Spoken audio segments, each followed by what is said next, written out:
Hi, Communion and Shalom listeners. This is Elena, the podcast manager. I also happen to lead a community house with David Frank.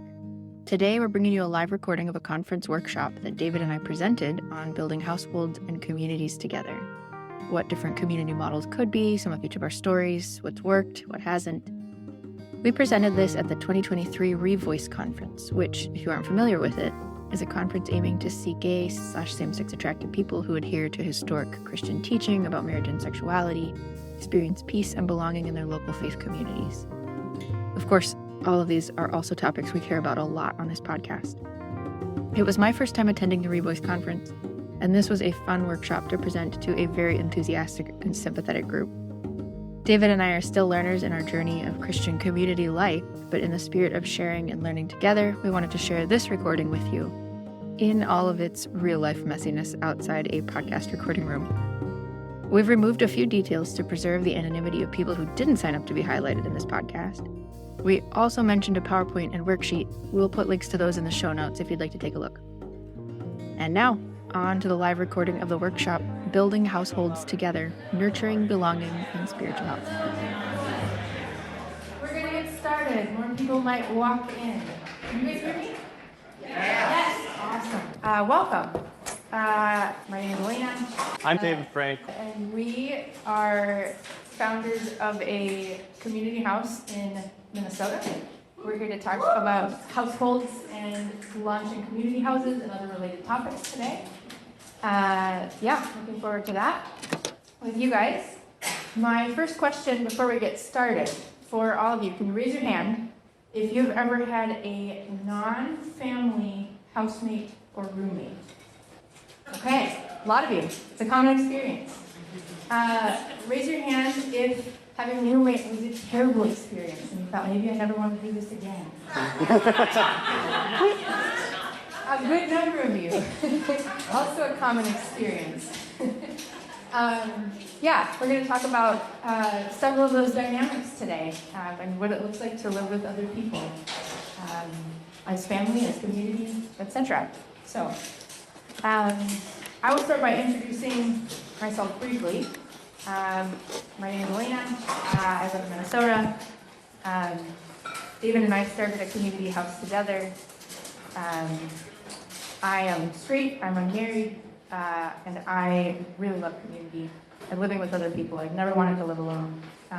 So when David and I started this community house, it was just one specific story that I want to share. I told my mostly non-Christian coworkers, I'm moving into this house. There will be 4 to 6 young people in this house, all living in the same space together. And whereas that conversation with my Christian community might have been a little more skeptical for different reasons, my non-Christian coworkers mostly said, you have a decent job. You can afford your own place. And they were just very confused at why I would choose to do that. And I think that highlights the individualism and the focus on independence in the culture that we live in today. And there are big things about that, but it's a really strong message that we live in a culture that says, to be successful, you must be independent. You must live on your own. When you live with roommates that are really hard, that can really support that end of things that says it's just easier if I just don't live with other people. And sometimes we even have a Christian culture that says success equals kind of a version of that independence that says success equals 2 people going off and getting married and living on their own, in their own house by themselves without necessarily being part of a larger network. So part of being in a community house and building households with other people, whether you're married to them or not, is in some ways a pushback on that culture of what does it look like to be Christian family to each other, and what are the models that we engage with to do that. And one of the things that we'll be kind of pulling out is the difference between just like living in the same room with other people or in the same house versus actually being like, what makes a household? So there's this wonderful quote from a book I highly commend from Andy Crouch, The Life We're Looking For, that I'm going to read from. How do you know if you're part of a household? You are part of a household if there is someone who knows where you are today and who has at least some sense of how it feels to be where you are. You are part of a household if people know things about you that you do not know about yourself, including things that if you did know, you would seek to hide. You are part of a household if others are close enough to see you and know you as well as or better than you know yourself. You are part of a household if you experience the conflict that is the inevitable companion of closeness. If someone else makes such demands on you that you sometimes fantasize about driving them out of your life. This is the one thing we need more than any other, a community of recognition. So just to give a little fly vibe, not there yet, of our hour together, we're going to start talking about our own shared household. We're going to talk about the differences between community, new monasticism, households. How do we understand these different kind of ideas, categories, insights, and practices that have practically helped us, and some time for Q&A. So let's start with what is our particular community. I usually describe our house as an intentional Christian community. Here's our laundry. I didn't know that was the first picture. I might have added that. And though in essence it is usually 4 to 6 people living in a house in Minneapolis, Minnesota. We have some shared rhythms. We eat meals together at least once a week. We pray together twice a week. We do chores, whether we eat together or not. We do some community hospitality outreach kinds of events that we all agree to be part of. We have a shared covenant, which I would say is one of the things that makes it more than just a collection of roommates. It can be a broad range of we just live together versus a very close relationship, but we have a document that kind of outlines some of the values and practices that we have in our community that we aim toward. So some of those values include worship, purity, simplicity, hospitality, justice. We kind of talk through those different aspects. Is that something you're willing to share? Yes, we would love to share it. At least the simplified version that makes sense for people to see. Love to share that afterward. We kind of talk through some of the details of what that looks like in our practices as well to pursue each of those things together. I think a distinctive thing people often ask about, we share food. So sometimes it can be challenging to share food with people, but it has worked well for us so far that we have a common kind of everyone buys food and everyone eats it together, and that has worked well. Right now it's been mostly young people. For the most of the time I've been the oldest person in the house. For most people in their 20s. We would envision that this model could include people who might be a married couple who move in, people who might be older and single who move in. But for the most part, that's what it's been. So go ahead. This was So we've had in just the 4 years a lot of different iterations of kind of household gatherings, and one of the things that makes a household is that you're all there in the same place, and then when you're in quarantine during COVID, you're really there in the same place with each other. I told everybody at the beginning of quarantine, you guys are going to get sick of me before I get sick of you. You can ask Elena later how long that may have took. But during that time, we're just what do we do while we're sitting here all together? And we have some creative minds in the house. And so we got a few copies of The Importance of Being Earnest. And we did a live Zoom play together as a household, which was just... I am not an actor at all.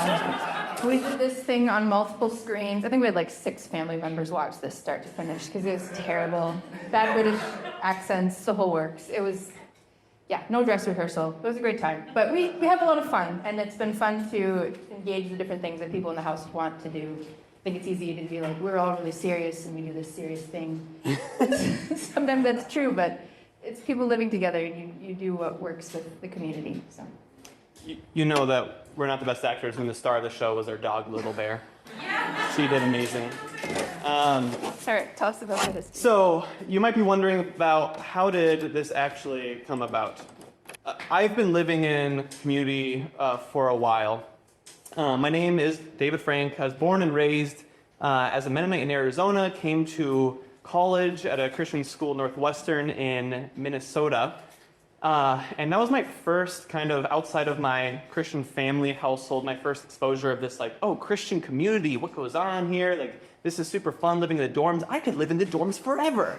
So maybe tells you a little bit about me.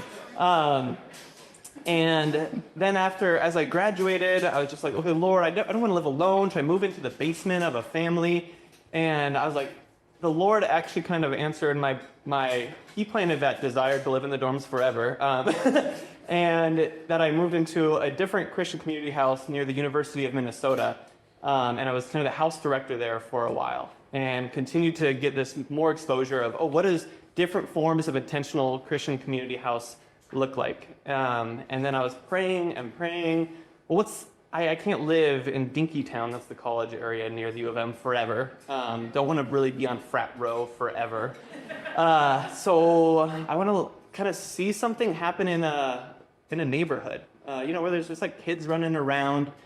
And I realized I could not do this alone. It would be actually really stupid to start a community that's about community by my own power. And it has to be an us thing. And so I prayed, Lord, who's the second person that could make it from me to a we?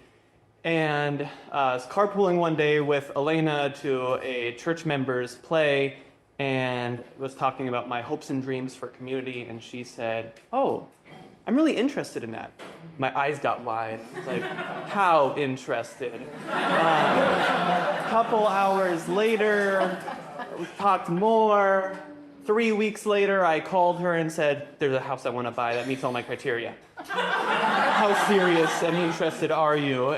And she said, I'm not uninterested. And then our house came about, more or less like that. Some leaps of faith, and we've gotten to know each other really well. And this is a photo of us kind of in that first summer at the house of like, what are the values that we want to have in our covenant? We just brought a lot of people into our living room to have meals together to discuss what community looked like. And it was a really fun time, and our covenant came soon after that, and we've had different people living in there. Do you want to share a little bit about just how you've come into? It's been an adventure. I'm not been a risk taker. I live in a community house, so there's a certain level of risk involved in living with that many other people. I just have valued community for a long time, mostly since college as well, living in the dorms and being an RA, and just there's a kind of community that comes out of that you kind of never get naturally in a state of life ever again. And I had been praying about opportunities to do that more. Hospitality is very dear to my heart, and caring well for people, and wanting to cook meals that more than just I eat. I value that. It's important. And so, it's been 4 years and a roller coaster of a ride, and different people move in and out and are processing different things and are caring about different things. And it's been, really, really life-giving part of my life. I think it's important to say that I don't just see this as like, well, I'm single now, but I would like to be married, and this is just a holding pattern until then. That I think that the community and living models that we're going to talk about can and should include married people, and that, it's important that we are all the community together, and not isolating either way, in whatever stage of life you're in. I think I'll also add, for most of the time, maybe 50% of the time I've been at this house, I've been the only woman, which if I had known, I probably wouldn't have done, because I didn't intend to be like me and 4 guys for a whole year. I was very freaked out for the first 3 weeks. I was like, what have I done? And that year was really great, and in a lot of ways very life-giving, and giving me really great brother relationships. I don't think I initially mentioned, so whatever language you can kind of consider, I'm not straight, same-sex attracted, gay, queer, and so that's factored into my own discernment journey, and the Lord making me really excited about singleness, particularly in seeing just how lonely America is, and that even actually this house, I was praying for a 2-block radius around my friends from church. A mom and dad lawyer with 2 little girls, and I was like, they have no margin for community. And they're in a neighborhood that I really cared about. And so I was like, Lord, I want to build a community house that's both a household that's healthy, and we'll get into that, but it's also a community for those who don't have community in their own burdens. And so that's just part of my own journey of being excited about singleness, and hopefully the Lord, the Lord will do whatever good things He wants with my life. If He makes me get in a mixed orientation marriage down the road, His will be done. But I am excited for what I'm working on right now. And I want to share a little bit of just what this household has really meant to me. Part of it, so we talked about, spiritual health and belonging is what we've talked about in this taglines. And those are kind of different aspects of the first greatest commandments, right? To love God and to love each other. Like, are we in a household where we belong, we are loving each other? There's that beloved community. And are we in a household that is helping us be healthy spiritually, helping us love God and grow in relationship with Him? And sometimes, there's so many dynamics of that, and one of the often overlooked dynamics of that is kind of the basic economics of daily life. And if God is our creator and we are to have His love infuse it in all of our life, that looks like caring for the things that He has created. And that's actually part of our love and worship of Him. And so being able to be in a household where we're like, oh, what are our shared values? How do we want to do things? Do we want to compost? Do we want to get chickens together? And thinking about these things, not biting partially out of the it'd be fun to have chickens. But also it's now our food scraps get to go to the chicks, and then the chickens are giving us eggs, and it's this little ecosystem going on. And it's just I grew up in Phoenix, Arizona desert, so there's just I thought all things that were edible came from the grocery store, and now I've discovered that the chickens can be right here. Mulberries fall from the heavens, and just we can eat them, and it's so cool.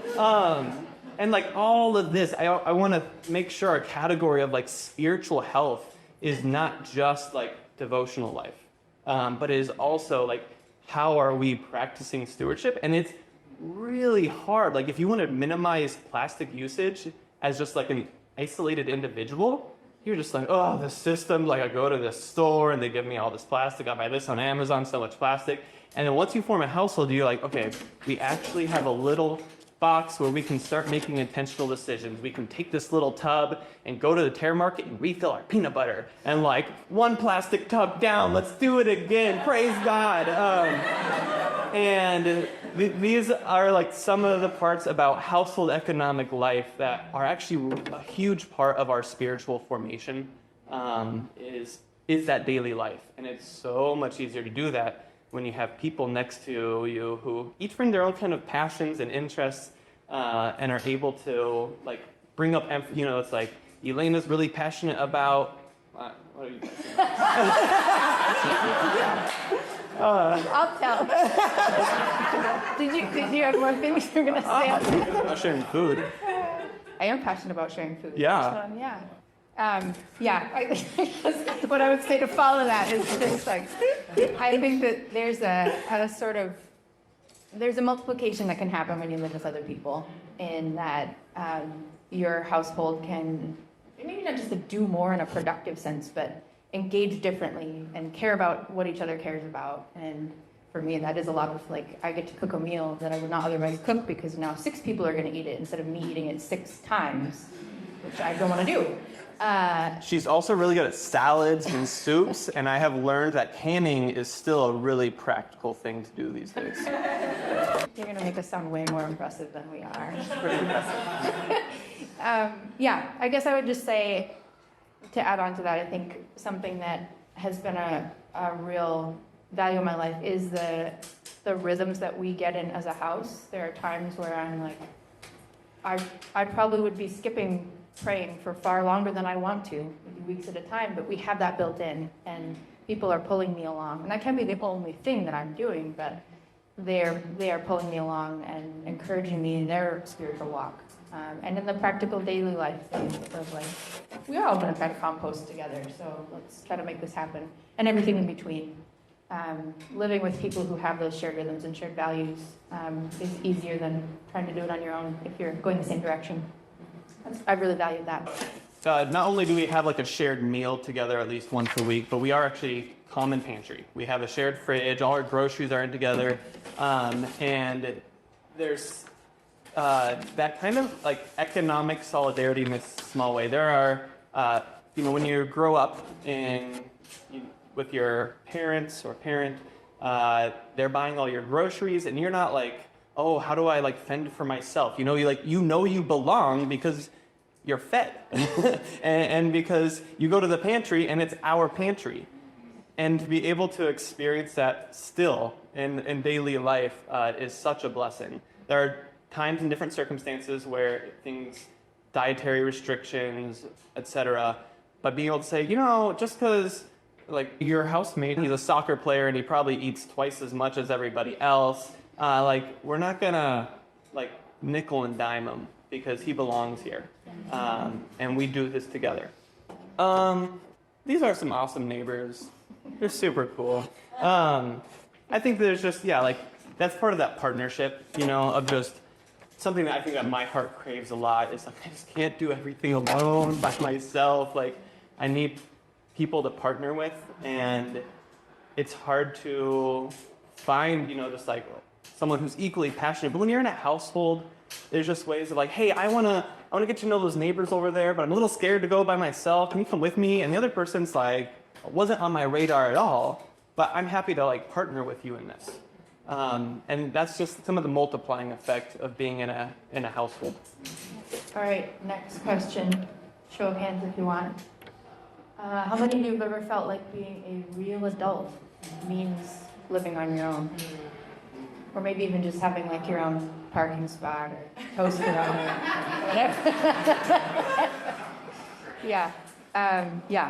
That gets to some of what I was talking about before with that kind of pressure to be individual and independent. And I think one of the things that we're thinking about a lot is not just independence, but interdependence, and how do we mutually share and connect in ways that both of us are cared for and both of us are contributing to the relationship, to the group, etc. I want to shift a little bit now to talk about kind of 4 terms, 4 abstract models that kind of bleed into each other, just to give you a sense of the kinds of things that are out there. I'm sure there's others that I'm not aware of. I'd love to hear about them. Community is a word we throw around a lot. It means a lot of things. It can mean very, very tight-knit group that does everything together and lives together. It can mean a demographic collection of people across a huge area. So that is a word, and I think it's a useful word, but there's some more specific words that we use. I said I would call our community an intentional Christian community. And that is a common word that's used in certain circles. There are people that say, I live in an intentional Christian community, and there's a network of them. And those would be generally defined, they do different things, but generally local Christians with regular shared commitments. They have some shared economic commitments. I would say each of these words means something. They're intentional. We have some regular rhythms.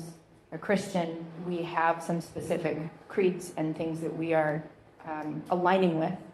And we're seeking to do community aspects of community together, living together, and so on. New monasticism is maybe familiar to some of you. I came across this in college and was fascinated by it. And it is a similar kind of model in some ways and different in others. I would describe it as many mostly Protestant Christian groups kind of trying to recover what they see in Acts 2 about how the early church engaged. And in some ways, I think trying to engage, recover, build a tradition that the Catholic and Orthodox Church has had for many, many years, of this kind of monastic living. So an emphasis on simplicity, an emphasis on justice, an emphasis on hospitality. There's a resource, which we will hand out later in the sheet we're going to hand out, where a bunch of these groups got together in, I think, 2007 and wrote the 12 Marks of New Monasticism. So we're not going to spend a lot of time on that today, but if you are interested, it's a fascinating direction to research and look into. And some very dedicated, thoughtful, contemplative, dedicated Christians who are doing that work. Another distinctive there is that, unlike most Catholic orders, they do have married couples as well in that group. And then the term household, which David's going to talk about. So briefly, you can see the definition that people recognize the sharing a common house and its shared life. And I think that's a big distinction between isolated roommates who happen to be kind of under the same roof, but are, as much as possible, they maybe avoid sharing any types of life, sharing food or conversation. But I'm going to talk about just where, how I've highly invested in intentional Christian community, but this idea of household specifically just began to kind of root in my thinking, and as a lot of it started in Scripture, of just seeing different ways that the Scriptures are not always going back to family, but are going back to household. And it's like, well, what's going on here? And then you start to learn more about, we live in a neighborhood where it's 30% Latino. And so we see households that are not the typical American 2.3 or whatever it is children, but it's grandmas and aunties and cousins, and they're all living together in this household. And sometimes even distant, because just whoever needs to find a place in that home is now part of their household. And that's much more like what really throughout the entire human history, households have been much more complex, much more full, much more interconnected. And so there's a responsibility, you can see in 1 Timothy, to provide for your own, often translated your own family, but especially for those in your household. And in my own thinking, kind of my favorite way of understanding baptism now, of is it infant, is it adult, I'm not going to go into this, but I actually think of household baptism as kind of my theological category, because God's actually very purposely built us to belong to households. You can even see in 1 Timothy 3, that the church is thought about as the household of God, also the family of God. These aren't mutually exclusive, but the household of God is the church. A pillar and buttress of the truth. And it's just it's a really powerful, I think, concept that we've left behind a lot in our modern era. I want to point out specifically with intentional Christian communities, they often contain many households. For those who were in Lynn Malone's workshop yesterday, she mentioned that so as a community, they all commit to having morning prayer every morning. But in one household, that's at 6 a.m., and at one household, that's at 9:30 a.m. So each of these households within the greater intentional Christian community have their own kind of unique way of life. They're the ways that they're sharing together. And so they have common covenant commitments broadly, but how those are getting worked out more intimately and relationally are often going to happen in the household. And so right now where we live is a solo household intentional Christian community. So normally we're calling ourselves an intentional Christian community, but I've been realizing how much of the just fruitfulness that I've received in my own life is just because I'm in a loving household. I'm with people who I share life with. And so I just want to hit on some of the main points of what that is. A household shared life is, there's close proximity. You bump into each other. You don't have to plan on asking your housemate to like hurry up out of the bathroom. I need to get ready for work. Like you don't have to plan that engagement. It's just happening. And then we've already talked about this economic sharing. And they're really important for us as persons growing up to be more and more like Jesus as we practice these muscles of cooperation, collaboration, and sharing. These are muscles that we're not good at generally in the United States. The kind of way that what we view as progress is usually being empowered to do everything yourself because you have resources, because you have wealth or technology. And these are actually weakening our muscles of how to practically depend on one another. Elena mentioned interdependence. I want to read another quote from Saint Andy Crouch from his hymn. We need a place where we can invest ourselves deeply in others, come to care about their flourishing, and give ourselves away in mutual service and sacrifice in ways that secure our own identities instead of erasing them. The name for this kind of place is the household. The household is the fundamental community of persons, built on more than an isolated pair, but encompassing few enough people that all can be deeply and truly and persistently noticed and seen.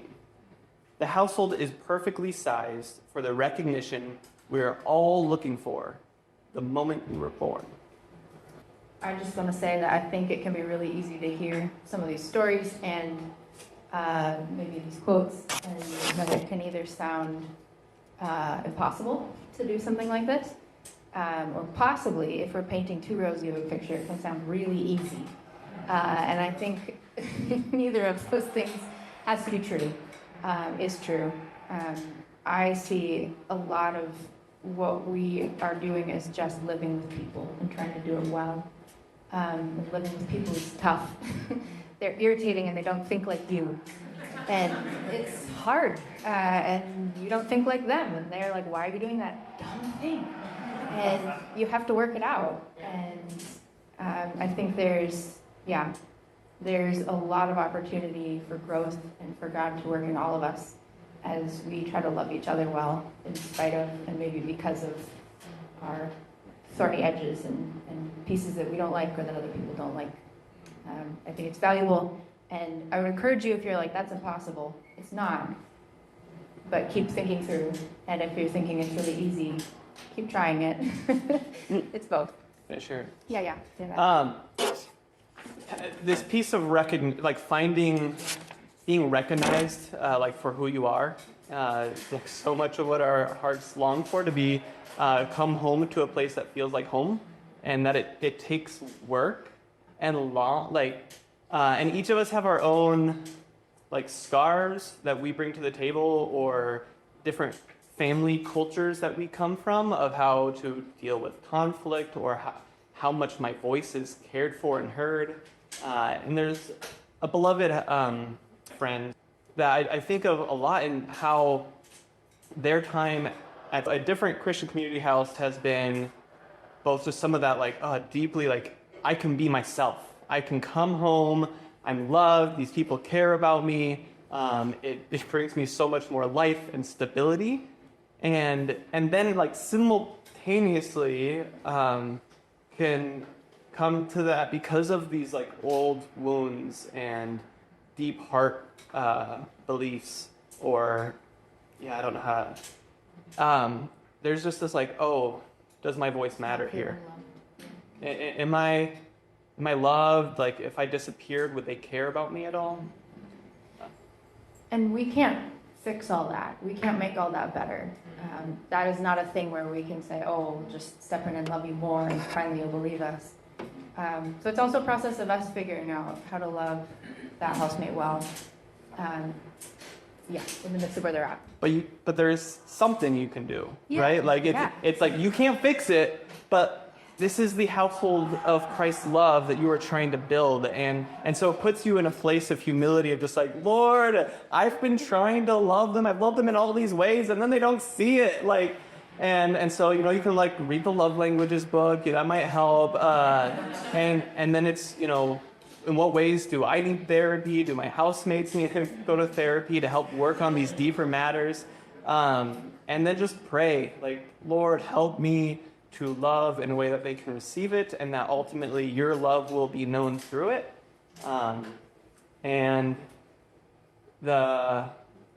what I've found is being able to like be around for that suffering and not trying to fix it. I'm an engineer, so I love fixing things. But I think we all know you shouldn't do that to each other.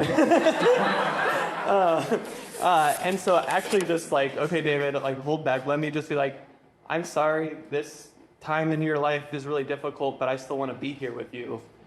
And that communicates way more than me putting like 30 hours of problem solving into it.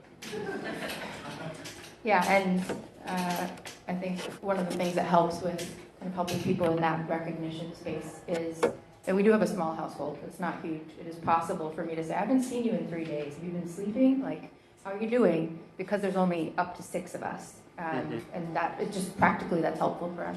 Yeah. Okay, we should move on to some specific insights and practices that we've learned. Again, I don't think any of this is magic. This is just things that we have found helpful or that we've learned sometimes the hard way over 4 years. Yep. So one of the first things in our covenant is talking about like what are our shared values as a community. So one example of that is our shared value of purity. And we list a bunch of different kind of ways that works out. But one of them is saying like we want a pure relationship with like entertainment and media that it's not just consuming our lives. And there's different communities that have put in like even rules of like no TVs in the bedrooms so that we're always watching movies together and not just like going on Netflix for 3 days straight without talking to anybody. Specifically for us, it's like, oh, okay, we value purity and we're also valuing community. And so we're not going to have a TV in our living room because I'm just so prone to like seeing those glowing LEDs and being like, I have to watch them. They're calling my name right now. And so just like, there's not TV here. There's just a coffee table and some seating, and it helps us focus on each other. Yeah, and I would add to the shared values. If you have shared values with the people you live with, it makes so many things possible. And if you don't share the same values, even small things can be really hard. And we have run into both of those things. It can be so amazing to be going the same direction. And you just have to move a lot slower in a lot fewer places if you're not going the same direction in what you value. So just something to think about. Celebration is a spiritual discipline. I don't naturally do this very well. It's been really fun to live with housemates who are really good at throwing parties. And none of us can compete with some of our Hispanic neighbors who are way better at throwing parties. And just leaning into, like, we're not doing this for any other purpose. We're celebrating because God's given us reasons to celebrate. And that is, I think, an important element to community. Another thing that I really value about living with other people is conflict. Nobody likes conflict. Well, a few people like conflict, but most of us really Those are hate hates. And I also don't like conflict, but I have seen so much spiritual growth in me and other people by leaning into productive conflict. There's a way to do conflict that's not productive, that's unhealthy, but also a lot of us are scared of conflict because we just don't have a lot of practice. Living in community gives you practice. It really does. Like, it can be a small thing. Why are you hanging your towel on that hook? I needed that hook. Or it can be a really big thing. One of the conversations we've had a lot in our house is around sexuality and how we engage with it, even at a theoretical level, like what is our shared value here? Both of those ends of the spectrum of conflict are important to engage with and to lean in and to ask God, what are you doing here? And how can I love this person well and pursue you with them and independently? There's a dynamic that we've discovered living in community and living in a neighborhood where one of our values is like neighborliness. That when God said, love your neighbor, he meant it. It wasn't a spiritual metaphor. But in that kind of household dynamic, there are some that are more homebodies. Let's like stay here, let's steward this space, and let's hang out with each other. And there are those who want to go into the neighborhood, want to go out into the city, into the world, And both of those are, whether for fun or for justice, or both of those at the same time. And they're really both important. If you have a household that becomes just all-inclusive, or what's the word I'm looking for? Ingrown. That, It's too focused. yeah, it's just too focused inward, and it's lacking something. And if everybody's running out of the home all the time, that probably means you have a big dish pile that's growing stuff in your kitchen. And then you also, like, have you spent the time to start building those relationships of trusting one another, and like, can you come home exhausted after giving yourself out and someone's actually made that meal where you feel are receiving that love? And so both being able to try to balance that, maybe even find the different strengths and weaknesses, and just being aware of those dynamics of like, and just so you can kind of, again, partner with each other and say, oh, I love going out all the time, but this person wants us to be home more. Okay, let's talk about our needs here, and help meet each other in those things. For those of you who are thinking about community, about engaging with it, about maybe starting something like that, I think it is, or joining one, it's useful to think about your expectations and boundaries in it. So the flip side of my non-Christian coworkers saying, why would you even care about doing this, was my maybe more rural Christian community, conservative community, that were pretty uncomfortable with me moving into a house of guys. And they just, one of the things that made them more comfortable with it was me saying, I am the house manager, which gave me a title, and they were okay with that. But, I really resisted the house mother title because I was like, I'm not cleaning up your mess. But there's a dynamic where that's true, and I think it's worth thinking about, like what is your relationship to this community? What does your larger community think about it? And not just necessarily throwing that out. I think the community lifestyle can attract people who are more countercultural, maybe like kind of a rebel hippie crowd. It's a lot of fun. And also, it's worth thinking through, why am I joining this? What do I want out of this? How am I engaging with this well? I think there's another subset of that, which is thinking about the boundaries that you engage with. So whether you're queer or straight, thinking about, especially in a mixed men and women community, especially in a mixed anything community, we have both queer and straight people in our house, considering your attractions and what will help you and others seek God well, I think is really important. For me, living in a house with a bunch of men, I was like, I don't want to be in a situation where I have to be negotiating that. We have a rule in our house that I would boil down to is like, we don't date someone else in the house. And that is a really useful rule for us, and it makes it more likely that more women will live in this house, which I find really interesting. But one of those boundaries that I've set for myself is like, I don't want to use the same bathroom as all the guys. This is my bathroom. And that is a useful boundary for me that other people have helped maintain. So I don't think there's any rule that says just do this and everything's great. But I think it's really worth thinking about how you engage with that and, your relationship with God. I want to talk through expectations from a household, especially for those of us who are single and we're looking for that deep emotional intimacy. But a household community does not equal best friends. It can sometimes be a fertile ground for creating incredibly meaningful friendship. And it may even be your best friends come out of different living situations. Some of your best friends, you realize you don't live together well. That's also a possibility. But being able to just know your expectations coming in, and there's grieving that can come with it, because even when you're like mentally, I know that this does not equal this, sometimes your heart wants it to be. And so like right now, I kind of half jokingly, mostly not jokingly at all, to say that like I'm going to be at this house until I bury myself in the backyard. So working on the mechanisms to have that happen.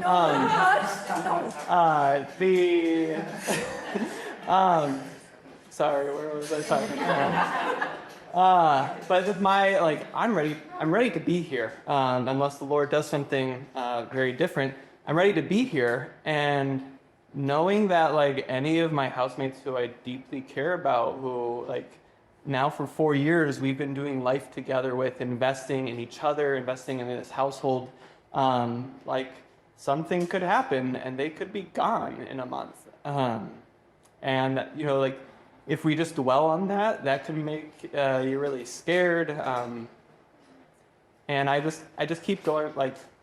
I prayed, and the Lord brought Elena into my life to help start this household. And if the Lord was good 4 years ago, the Lord will still be good. Amen. And so, when the Lord calls Elena to help another household become something really, really beautiful, where many people come to know the love of Christ through another household that Elena helps over see and invest in, Lord will provide whatever partners I need, wherever else he calls me. And so I hope, that wonderful, fun people will move into our house. But they're meaningful. They're so meaningful to have brothers and sisters who we grow in learning to love each other. And specifically, it is a great place for unexpected mixed orientation friendships. Yeah, I have found this to be a really great place. To have friendships with, particularly with other queer housemates. And someone asked, why is it important that you have maybe gay and straight people living together?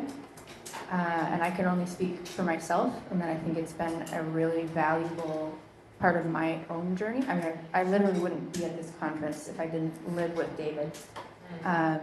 Or now as the production manager for Community Shalom, so she's heard a lot of conversations about gay stuff. We talk a lot about sexuality. And that has been a really big learning curve in my life. I feel like it's really important for that reason. And I think, as I said before, this should never be, community living is not for everybody, but I don't think it should be a model that says, well, it's just for the straight people until they get married and then they can go do their other thing. And I think we need to build models that have more complex relationships in them than just, it's a bunch of single people. It's been great for those reasons. Feel open for questions? I'm going to say one last thing before Q&A. I've had other friends who, a gay neighbor who I was really hoping might move into our house because of that. We're on the same route. We got the same vision, but the Lord has called her to start a household in a different part of Minneapolis. So it's exciting to still have that kind of kinship of heart, even though she's not one of the persons who's going to be part of our house. Just as Elena said too, it's meaningful to me as well to have straight friends that are partnering with me, that understand me. It's been really beautiful. And my last exhortation, I just want to specifically, the reason this of households, of just if you are straight, you have a calling to make your household look like the kingdom of Christ and welcoming in people on the margins. And if you are on the margins, you have a very similar calling to invest in households to wherever God leads you so that the kingdom of Christ is established, so that people are welcomed in. And we so much think about just God working through the big things, big Revoice conferences, big churches, big ministries, and what we see, I cannot get into the number of just societal ills that are because people don't have a home to come to where they feel loved, and someone can just say, what do you need for the next day? And we can create households where we're providing that for each other, and then as we get healthy and strong and are re-nourished, we can start to provide that for others. So if our friends actually really quick can start, there's our worksheets. Can you please distribute those? And on one side is just a list of kind of resources, including a link to our values and vision. We have a fuller covenant. You can always email us and we can give you that to you as well.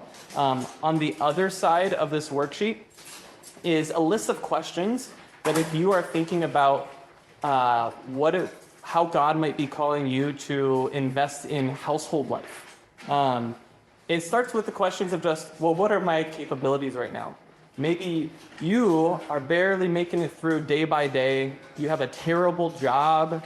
You have really a lot of tensions in your family, and you actually need to find maybe another household that you can receive from for a while to help get you into a healthier place where then you can give more to others. So it's important to just assess what's my capacity, what in my current household, am I the owner of the house? Am I a renter? Each of these things you have different ways you can influence the space, the culture of the relationships, to think through those things, and then you can kind of assessing your current situation, really just think about what's the next step God has me to help make a household look more like Jesus. And it may be something really small, and just leaning into that. Thanks for coming. If you'd like to chat or ask more questions afterward, we'd love to talk. Thank you all.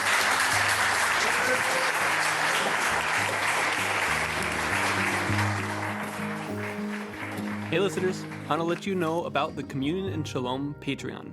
Joining the Patreon community not only supports this podcast, but gives you the opportunity to listen to bonus content, give input on future episodes, and submit questions for a patron-only Q&A.